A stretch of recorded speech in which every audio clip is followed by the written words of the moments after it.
Egaa daraa keessan ijoolleen keenyi of eeggannoo cimaa taasisaa keessattuu ijoollonni mana daa'imaa keessa jirtan jechuudha. Dhugaa rabbii matumaa koorraa kaasee tanan isiniin jechuu barbaada. Adaraa keessan of eeggannoo cimaa taasisaa jechuudha. Maaliif baay'ee ulfaata jechuudha. Mana daa'imaa keessa hojjechuun baay'ee akka ulfaatu beekamaadha. Hojiin isaallee isinitti hafu malee dhugaa isiniin jedha. Wanti barbaade hojiin kamillee isinitti hafu malee adaraa keessa warroonni daa'ima qabdanii daa'imni keessan keessattuu daa'ima adeemu taanaan adaraa keessan akka hojii hojjettan daa'ima hin qabiinaa jechuudha. Yeroo dhufan isinirraa fudhanii boodallee hojjechuun isiniif ta'a jechuudha.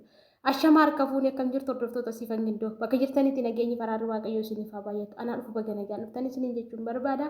Tole egaa warri mana kanaa faraa taatan subscribe gochuu hin dagatinaa isiniin jechuun barbaada. Akkasuma immoo viidiyoo keenya laayik gochuun jammara. Qeeqaa fi yaada qabdan koomentii jala nuuf kaa'aa. Har'a viidiyoo tokko isiniif qabadhee dhufee jira jechuudha. Dhugaa rabbii viidiyoo isaa isiniif maxxansuu xiqqoo ishinatti ulfaatee jira malee irraa akka barattan immoo abdii guddaan qaba jechuudha. Micoon baateetiin gaafa isheenii peejii TikTok irratti himatu jechuudha. Egaa micoon kun mana daa'imaa keessa kan ishiin hojjettu osoo mana daa'imaa keessa hojjettuuti gaafa isin jedhu daa'ima qabaarra kan ishiin hojjettu jechuudha. Isaan itti kennanii gaafa isaan deemanii ishiinis osoo gara biraarraa dalagaa jirtuuti mucaan iddoo taa'utti. Ijoolleen keessattuu ijoolleen deddeemanii wanta argan fuffuudhu wanta argan ofirratti jijjiskuu barbaadu waan ta'eef baay'ee ulfaataadha dhugaa isiniin jedhani. Kanaafiyyuu mucaan kun gaafa osoo deddeemaa jiruuti maaliif xaawulaa jechuun wanta akka komadiinoo midhaamini jechuudha. Isa ofirratti jiske jechuudha mucaan. Gaafa mucaan isa ofirratti jisku fuudhanii tineessa geessanii hospitaala geessan jechuudha. Mucaan haadha hoskitu iyyuu malee kaameraa waan jiruuf kaameraa suntu mucaa kana qabee jechuudha. Egaa maal isinii jechuun barbaade baay'ee ulfaata jechuudha dhugaa dubbachuudhaaf. Mucattii kana qabanii mucaa fuudhanii gara hospitaalaa geessaniitu mucattiitti immoo murtiin du'aa itti faradamii jechuudha. Dhugaan isinii jedha baay'ee ulfaataadha. Adaraa keessan adaraa ijoolleen keenyi mana akkasii keessa jirtan of eeggannoo cimaa taasisaa ana mataa koorraa kaasee jechuudha. Ani amma dhugaa dubbachuuf mana kana keessatti daa'imman qabaasanuu daa'imni isaanii baay'ee dhukkubsataadha. Egaa waaqayyo inni manaa nu baasee inni har'aa nu gahee akka har'aatti eegicha isaaf gargaarsa isaan geenyeerra ammas immoo inni nu gatiin adaraa keessan jabaadhaa lafa jirtanitti tokko waaqayyoon keessan kadhadhaa lammaffaan immoo hojii keessan irratti gaafa hojjettanii wayiin isaanitti kennaa hojii hojjedhaa yookiin immoo yeroo isaan dhufan hojii keessan hojjedhaa rakkoo tokko illee hin qabu jechuudha. Inni akkas gochuutu nurra jiraata jechuudha. Baay'ee ulfaataadha. Mana daa'imaa keessatti akkasitti hojjechuun baay'ee ulfaataadha jechuudha. Maaliif kunoon dingata daa'imni isaanii waan tokko yoo ta'e seera biyya kanaa immoo hin beektu keessattuu seera Saawud Arabiyaa murtii du'aati bakka akkasitti kennamu wanta biraa miti jechuudha. Kun immoo jireenya keenya irratti nullee as keessa deemnee yoo duune yoo maara koon qabu garuu warroota karaa dhaabbatanii nu eegaa jiraniif maatii keenyaaf gadda onnee isaanii bara baay'eeti waan ta'eef kana hundumarra immoo waaqayyo nu eegu inni guddaan immoo nullee jabaannee of eeguu qabna jechuudha. Egaa mucattiin kun Oromoo koona qaqqabaa jetti viidiyoo illee ishii isinii maxxansuun xiqqoo natti ulfaatee jira maaliif sababii yuutuubiitiif jechuudha. Oromoo koona qaqqabaa murtiin du'aa natti kennamee jira jettee baay'ee boohaarte jechuudha mucaan kun dhugaa rabbii baay'ee jechuudha. Kanaafiyyuu haalli akkasii kun baay'ee ulfaataa fi baay'ee sodaachisaadha. Mana daa'imaa keessa teenyee bakka hojii hojjechaarra daa'ima qabu hojii hojjechaarra daa'ima faana siifachi jechuun baay'ee ulfaataadha. Kanaaf ijoolleen keenya inni guddaa maal gochuu qabdu gaafa hojii hojjettanii daa'ima yookaan isaanitti kennuudha yookiin immoo ergaa hojii keessan hojjettanii waarrattanii daa'ima isaan irraa fuudhu yoo kun hin taane ta'es immoo yoo isaan mana jiran ta'e yeroo isaan dhufan itti kennitee hojii kee hojjechuudha bakka malee keessattuu mana daa'imni lamaaf sadii fa'aa jirtu taanaan inni ulfaata maaliif jennaani otoo daa'ima tokko illee ta'e rakkoon qabuuf jala ooftee hojjechuu ni dandeessa jechuudha. Garuu daa'ima tokko lama taanaan inni ulfaataani maaliif jennaan bakka daa'imni baay'attee rakkoodha waan ta'eef hojii faana baay'ee ulfaata waan ta'eef jechuudha. Kanaafiyyuu adaraa keessan of eeggannoo cimaa taasisaa isiniin jechuun barbaada jechuudha. Maaliif jennaan nuti kaayyoo nuti manaa baaneef duunee biyya kanatti hafuuf yookaan karaatti hafuuf miti. Akkasuma immoo kaayyoo fi karoora guddaa qabna biyya keenyaaf maatii keenya irra dabarree biyya keenya irra dabarree naannoo biyya bakka akka Itoophiyaatiif kan nuti manaa baane jechuudha.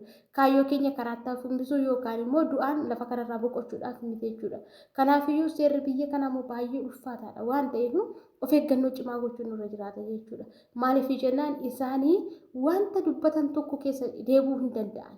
Wanta dubbatan keessa hin deebi'anii wanta jedhanis dhiisuu hin danda'an waan ta'eef jechuudha. Kun immoo baay'ee ulfaataadha jechuudha.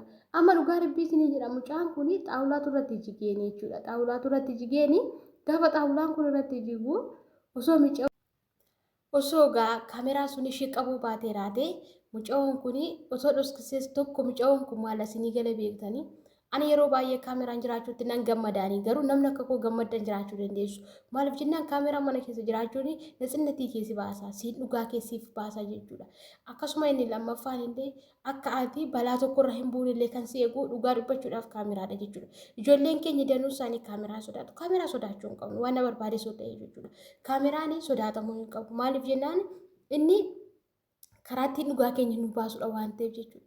Ijoolleen immoo hubannoo kanaan qabanii waan bakka akka kaameraan nama caala isaaniitti tokkosu yookaan akka nama caala isaan qabuutti kan isaan sodaatan jechuudha. Kun immoo irratti nu barbaachisu. Keessattuu biyya akkasii keessa jiraannee biyyoota magaalaa guddatan keessa teenyee kaameraan mana keessa hin jiru jechuun baay'ee ulfaataadha jechuudha. Tokko fayyummaa keenya irratti lammaffaan amanamummaa dhabuu keenya. Kaameraan mana keessa hin jiru taanaan amanamummaan qabnu dhugaan isiniin jedha. Kaameraan mana keessa hin jiru taanaan ofii keenya illee dhukkubsannee yookaan waan tokko taanee wanti ragaa nuuf bahu hin jiru jechuudha. Ijoollee baay'een kana sodaattu. Garuu hin sodaatina. Kaameraan adivaanteejii keenyadha. Kaameraan ani dhugaa rabbii isiniin jedha yeroo tokko akkuma kanaa jechuudha. Kaameraa bakka tokko qofaarraa kan isaan qabanii. Naa saaloonii mucaan daa'imadha baay'ee yeroo sun dhalatee mucaan nama 6 afuriiti jechuudha. Barumsa isiniif taadheen kanan isinitti haasa'uu jiru jechuudha. Mucaan dhalatee nama 6 afuriiti achi saaloonii ciibsee tananii kushinaa seene'ani. Yeroo hundaammoo dhugaa dubbachuudhaaf sababii mucoo mana kanaa sammuu ishee sirrii hin taaneef niitiin baay'een takataatalti kaameraadhaan. Baay'ee jechuudha iddoo barbaade teessee jechuudha dhugaa baay'ee natti tolti ani sababii kanaatiif. Innaa micattiin maal gooti seetani dhaqxeetu fuutee micaa tiraasii fuuteetu akkasitti afaan isaa gubbaa keesseetu teessiini. Akka mucaan duu hin beektu laa ishee sammuu ishee sirrii miti ofii isheetu waan taateef jechuudha. Inteessini kaameraa gubbaa affanteetu jechuudha. Tiraasii gubbaa keesseetu jechuudha. Gaafa kana niitiin dhiireetii fiigaa dhufteeni kushinaarraa isheetu na durachi ga'ee jechuudha. Gaafa nani kushinaarraa achi dhaqu mucaan luktisaa kun akkas jedhaa jira jechuudha. Baay'ee lubbuun itti dhiyaateera. Dhugaa rabbii isiniin jedha dhugaa jechuudha. Baay'ee gaafa anaan kaameraa keessaa baaftee natti ilaaltu natti agarsiiftu jechuudha niitiin. Inna osoo jechuudha. Guyyaa gaafasiisuni kaameraan kun hin jiraanne ta'ee raate naa dhumate beekaa dhugaa rabbii isiniin jedha. Kanaafiyyuu kaameraa jibbuu yeroo tokko nu barbaachisu. Kaameraan unuufis nitsannatii keenya yookaan dhugaa keenya wanta nuuf baasudha. Osoo yeroo sun mucaan kun miidhamee raate osoo wanti kun hin jiru ta'ee raate mana kana keessatti eenyutu miidhama anumatutti miidhama bakka ishubatu miidhe jedhu malee abbaan barbaade isaanii osoo wanneedhe anatu miidhe jedhanii namni of baasu hin jira. Dhugaatii garuu waaqa qofa si baasa malee namni anaatu kana godhee jedhee siif dubbatu tokkollee hin jiru jechuudha. Kanaafiyyuu baay'ee akka bakka ani kanan dinqisiifadhu kaameraa yeroo baay'ee kanarra dhaabadheen jechuudha. Har'a dhaabadhee deemuun koof kan sababa ta'e isadha jedhee tanan jechuudha waan ta'an yaaduuf. Kanaaf ijoolleen keenya sodaachuu hin qabdan. Sodaachuun unurra hin jiraatu jechuudha kaameraan. Kaameraan unuuf faayidaa guddaa qaba malee nu miidhuuni. Namoonni immoo dhugaa dubbachuudhaaf namoonni kaameraa sodaatan immoo warra akkamiiti beektanii warra bakka jiru warroonni sodaatan isaanii sodaan isaanii sodaa rakkoo biraa osoo hin taane likiskisiidha yookaan mana keessa deemii warra beekan warri isa sodaatan malee dhugaa barbaadda yoo ta'e mana kana keessatti hojjettee milkaa'uu barbaadda yoo ta'e isa jiraachuu isaatti ittiin qaneeffatiin ittillee dhaffariidha iddoo fedhallee haa jiraatu hin sodaatin. Macheen wanti nuti mana kana keessatti goonu yoo jiraate nyaachuudha yoo akkas daa'imni jiraate immoo kanadha. Kanaan achitti maal taanaa sodaannaanii nuti. Nyaata keenya yoo ta'e ijoollee baay'een amma isa fuulduratti fudhatanii nyaatanii maaliif hin nyaatan? Maaliif kun hin barbaachisu kun maaliif jennaani nyaachuun nurra jiraatan qursii keenya yoo barbaanne misaa keenya irbaata keenya isa fuuldura teenya nyaachuu qabnaani namni maaf nyaatta kaameraa miti ishiin dhuftee maaf si nyaatta yoo siin jetti yoo ta'e ati ko mirga guutuu qabda nyaachuudhaaf. Hojjechuun kee nyaachuuf malee hojjechuun kee qooqa duwwaa maratti adeemuudhaaf miti waan ta'eef jechuudha. Wanti si sodaachisu tokkollee hin jiru jechuudha. Garuu iddoo kamitti kaameraa yeroo baay'ee kan sodaatamu fakkeenya sooshaal miidiyaa fayyadamna yoo ta'e sooshaal miidiyaa irratti sodaachuun nurra jiraata. Maaliif akkuma isaaniif of eeggannoo goonu ofii keenyaafis of eeggannoo gochuun nurra jiraata waan ta'eef jechuudha. Kanaaf wanta akkasii sodaachuun nu barbaachisu jechuudha. Mucaan kun osoo gaafasi wanti kun ishii qabuu baatee raate otoo ishiin dhoskiteeyyuu mucaan kun duudaadha. Nama homaa hin beekne. Dhageessanii dubbatee nama abalutu namiidhe jedhee homaa hin beekne waan ta'eef. silaa gala nuti immoo kana hojjennee dhoskuun onurraa hin eegamu. Har'a yoo lafa kanarra jiraannee wanta goone hundumaa yoo dhoskinillee boruu fuula Rabbii fuulduratti nu gaafata. Isinii galee kun immoo daa'ima duudhaadha waan ta'eef abalatu na miidhe abalatu kana na godhe kanan ta'e jedhee dubbatachuu hin danda'u. Isinii galee egaa mucaan otoo kun hin taane ta'e sa'aatii sunitti maal gootu otoo mucaan kun akkasitti miidhame baatee baddi. Hamma murtaa'e biyya kana keessa argachuu hin danda'a waan ta'eef yoo baatee badde hamma murtaa'e biyya kana keessa waggaa 3-4 hojjetattee hin galti. Garuu bara shimuluu maaltu jira beektanii sammuu ishee yeroo kamillee boqonnaa kan arganne beekaa keessattuu jechuudha namni nama miidhee boqonnaan argatu. Ati yoo dhoskitellee dhugaa Rabbii inni kun bakka siifillee ati jireenya jiraattu keessatti yoo namallee miite nama miidhuun kee yoo beekamee fi nama miidhuun kee kan hin beekamne si qofa iciitii si qofatu beeka yoo ta'ee fi hawaasa naannoo beeka yoo ta'e garaagarummaa cimaa akka qabu beeki. Hawaasa naannoo beeka yoo ta'e rakkoon qabu yeroo kamuu firii deemii taatee argattee jiraatta. Garuu kan mataa kee yookaan kan si qofatu beeku yoo ta'e jechuudha. Irriba keessa irriban qabdu deemtee karaanis qabdu hojjettee milkooftu.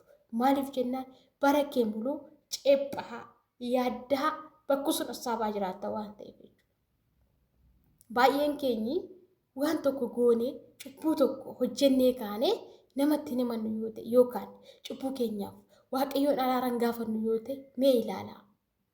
Namoota baay'eetu adaraa nyaata hiiqi adeemee hiiquu dadhaba. Hojjetee milkaa'u warri dadhaban warra adaraa nyaatanidha. Warra imaanaa dhoskanidha. Warra dhugaa awwaalanidha. Yeroo kamiyyuu taanaan immoo adeemtee galma ga'uuf batalee biyya kana keessa jiraattee biyya kana keessa hojjetattee galuuf waaqayyoo gara maatii keetti nagaan akka si geessu yoo barbaadde wanta hojjettu kamillee dhoskuun sirra jiraatu. Kanaaf milkaa'uu barbaadde boruuf dhalakoof galaa maaliin ka'a jettee yoo yaadda ta'e wanta as keessatti ta'ee sirratti ta'es mana jirtu keessatti wanta yoo burcuqqoolee hoo cabsite dhoskuu qabduuni.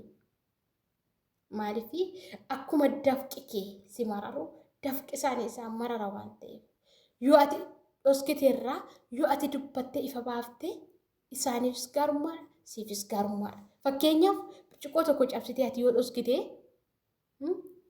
namni biraa hin cabsine yoo ta'e boruu osoo barbaade fidisiin jedhanii maal goota?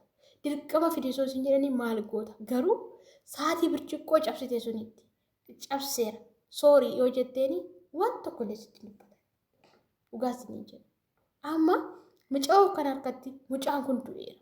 Mucaan kun seera biyya kanaatti dhiyaatteen malee otoo dhaqxee isaanii akkanatti hojjetteeni waan tokkollee ishiin godhan otoo ishiin laaltu lubbuu ishiin baasan. Kana beekaa garuu biyya kanatti immoo seera si qaba. Seeradha waan ta'eef malee jechuudha. Fi ittiin bulmaata biyya kanaati.